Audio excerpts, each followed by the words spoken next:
টাকি মাছের ভর্তা খেতে কিন্তু অনেক মজা। তো আজকে আমি আপনাদের সাথে শেয়ার করব টাকি মাছের ভর্তা রেসিপি। আমি চুলায় কড়াই বসিয়ে দিয়েছি আর তার মধ্যে দিয়ে দিব টাকি মাছগুলোকে। এখন আমি এর মধ্যে দিয়ে দিব কাঁচা মরিচ আর একটি ছোট আলু আমি কেটে নিয়েছি, আর দিয়ে দিব আদা, রসুন, পেঁয়াজ কুচি, আর দিয়ে দিব লবণ, হলুদ গুঁড়া, সরিষার তেল। এখন সবগুলো উপকরণকে ভালোভাবে করে নেড়েচেড়ে মিশিয়ে দিব। এখন আমি এর মধ্যে দিয়ে দিব পরিমাণ মতো পানি। পানিটা দেওয়ার পর আমি 5 মিনিটের জন্য রান্না করে নিব।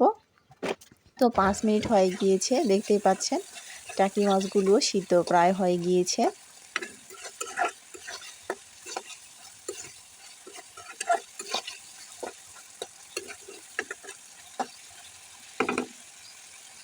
আবার আমি ঢাকনা দিয়ে 5 মিনিটের জন্য রান্না করে নিব। 5 মিনিট হয়ে গিয়েছে। তো আমার টাকি মাছগুলো পুরোপুরি সিদ্ধ হয়ে গিয়েছে আর আলুগুলোও সিদ্ধ হয়ে গিয়েছে। এখন আমি টাকি মাছগুলোকে ভেঙে দিব। একটু আমি কড়াইয়ে পোড়া পোড়া করে ভেজে নিব। পোড়া পোড়া করে ভেজে নিলে খেতে কিন্তু ভর্তাটা আরও বেশি মজার হয়।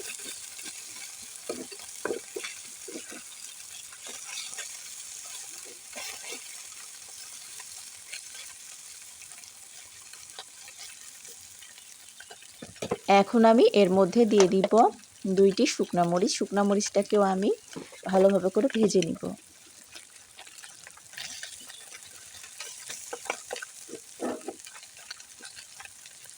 তো আমার মাছগুলোকে ভালোভাবে ভেজে নেওয়া হয়ে গিয়েছে। এখন আমি তুলে নিব। এখন আমি এগুলোকে বেটে নিব। শুকনা মরিচের সঙ্গে এখন মাছগুলোকে আমি বেটে নিব। তো আমি মাছের কাঁটাগুলোকে একটু ছাড়িয়ে নিচ্ছি।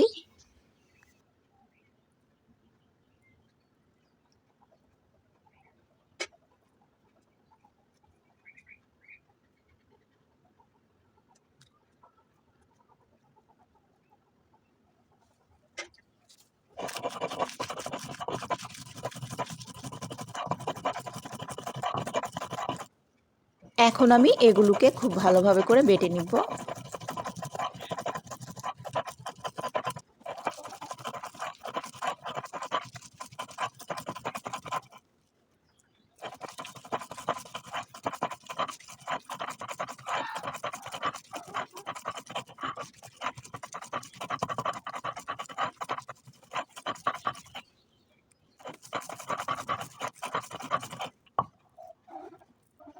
তো আমার ভর্তাটাকে বেটে নেওয়া হয়ে গিয়েছে। টাকি মাছের ভর্তাটা এখন খাওয়ার জন্য রেডি। আজকের এই রেসিপিটি যদি আপনাদের কাছে ভালো লেগে থাকে তাহলে লাইক, কমেন্ট, শেয়ার করতে ভুলবেন না। আজকের মতো এখানে বিদায় নিচ্ছি। আল্লাহ হাফেজ।